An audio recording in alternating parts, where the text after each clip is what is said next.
Breaking बातमी येते ती म्हणजे 33 कोटी वृक्ष लागवड प्रकरणात सुधीर मुनगंटीवार यांना क्लीन चिट मिळालेला आहे। 33 कोटी वृक्ष लागवड प्रकरणाबाबतची ही एक अपडेट आहे।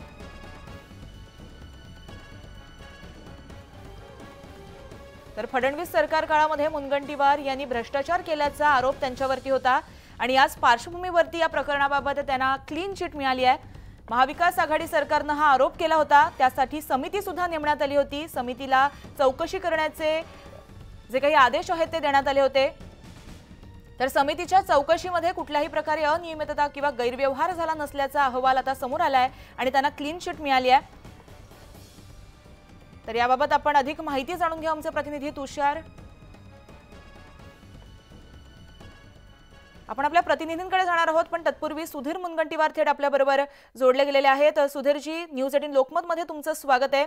सुधीरजी, एक महत्त्वाचं प्रकरण आहे, याबाबत मोठी चर्चा होताना दिसत होती आणि आता क्लीन चिट मिळाली आहे, तुमची प्रतिक्रिया? नाही, महाविकास आघाडीचं सरकार असताना जी उद्धवजी मुख्यमंत्री असताना त्यांनी चौकशी सुरू केली आणि विधानसभेत एक आमदारांची समिती केली। 6 महिन्यात चौकशी करायची होती, पण 2 वर्ष 8 महिने कितीही शोध घेतला तरी आरोपामध्ये काही तथ्य नाही हे लक्षात येत होतं। कारण पहिली गोष्ट, अनेकांना सामान्य ज्ञान कमी होतं। अनेकांना वाटायचं की हे वृक्ष वन विभागाने लावले, हे वन आंदोलन होतं। या वन आंदोलनामध्ये अनेकांनी स्वतः सहभाग घेतला होता आणि हा वन सत्याग्रह ग्लोबल वॉर्मिंग क्लायमेट चेंजच्या विरुद्ध होता की क्लायमेट चेंज जे होत आहे त्याच्यामधला आपल्याला अनुकूल परिणाम हा कसा करता येईल, तो वृक्ष लावले पाहिजे। जसं एकीकडे प्रदूषण थांबलं पाहिजे, एअर पोल्युशन थांबलं पाहिजे, तसंच वृक्ष लावणं आवश्यक होतं। पण तेव्हा त्यांनी मुद्दाम त्यांनी लावला आणि मग त्याच्यावर अनेक बैठकांवर बैठका झाल्या। त्या बैठकांमध्ये लक्षात आलं की हा कार्यक्रम हा जनतेचा होता। अनेक ठिकाणी अनेक विभागांनी वृक्ष लावली, नगर पंचायतीने लावली, नगर परिषदेने लावली। वन विभाग फक्त सपोर्टिव्ह सिस्टीम मध्ये होता। वन विभाग फक्त वनक्षेत्रापुरता मर्यादित होता आणि एक अभिमानाची बाब होती की या सर्व कार्यक्रमामुळे फॉरेस्ट सर्वे ऑफ इंडियाने या संदर्भातल्या ग्रीन कव्हरमध्ये देशात सर्वात जास्त 2550 स्क्वेअर किलोमीटरनी ज्या ठिकाणी ग्रीन कव्हर वाढलं तो महाराष्ट्र होता। कारण हा लोकांनी आंदोलनात सहभाग घेतला, त्याचा हा एक सुपरिणाम होता, सकारात्मक परिणाम होता। वनक्षेत्रात वाढ झाली, कारण वनक्षेत्रामध्ये अनेक आपण नॅशनल हायवेला जमीन देतो किंवा, पण त्यामध्येही वाढ झाली। मँग्रोव्ह मध्ये जवळपास 104 स्क्वेअर किलोमीटरनी वाढ झाली आणि ही सुद्धा देशातली नंबर 1 आहे।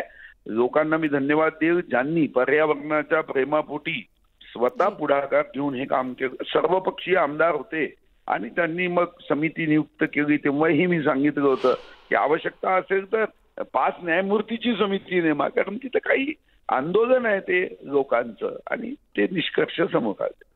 जी सुधीरजी, जो अहवाल समोर आला त्या अहवालामध्ये ही मोहीम यशस्वी आहे असं म्हटलं जात होतं, पण त्याचबरोबर त्यांनी असंही नमूद केलं की काही त्रुटी यामध्ये आहेत, अहवालामध्ये असं नमूद करण्यात आलंय, त्यावर तुमचं मत? नाही, अहवालात जी त्रुटी सांगितली ती नगर पंचायत, नगर परिषदा अशांनी जी वृक्ष लावली ते एका विशिष्ट उंचीची लावावी अशी त्यांची शिफारस आहे। आता त्या नगर परिषद, नगर पंचायतीनी त्यांच्या आर्थिक जी काही त्यांची शक्ती आहे त्या आधारावर त्यांनी कोणी 6 फुटाची लावली, कोणी 4 फुटाची लावली, कोणी 3 फुटाची लावली। तर तीच एक आहे की आपण त्यांना पैसे दिले नाही, त्यांनी स्वतःच्या स्वनिधीतून झाडं लावली। त्यामुळे काही लोकांनी अतिशय मोठी झाडं लावली, 6 फूट, 5 फूट, काही लोकांनी 3 फूट लावली। तेवढ्याबद्दल त्यांनी म्हटलं शिफारस करताना की साधारणतः झाडं उंच लावावी। बर जी, धन्यवाद सुधीरजी, तुम्ही न्यूज 18 लोकमतशी संवाद साधल्याबद्दल। तर 33 कोटी वृक्ष लागवड प्रकरणात सुधीर मुनगंटीवार यांना क्लीन चिट मिळाली आहे। तर पावसाळ्यात होणाऱ्या बऱ्याच दुर्घटना आपण ऐकत असतो। सेल्फी काढणारे, रील्स बनवणारे स्वतःचा जीव धोक्यात घालून स्वतःच्या जीवाला मुकताना आपण पाहतो। बुलढाण्यातील येळगाव या धरणक्षेत्रात सुद्धा काही तरुण पार्टी करताना दिसत होते। पैनगंगा नदीच्या येळगाव धरणक्षेत्रामध्ये गेल्या 2 दिवसापासून पाऊस सुरू आहे, त्यामुळे धरणक्षेत्रातील पाणी पातळी देखील मोठ्या प्रमाणात वाढली आहे। जर काही दुर्घटना घडल्यास जबाबदार कोण असा प्रश्न आता उपस्थित होतोय।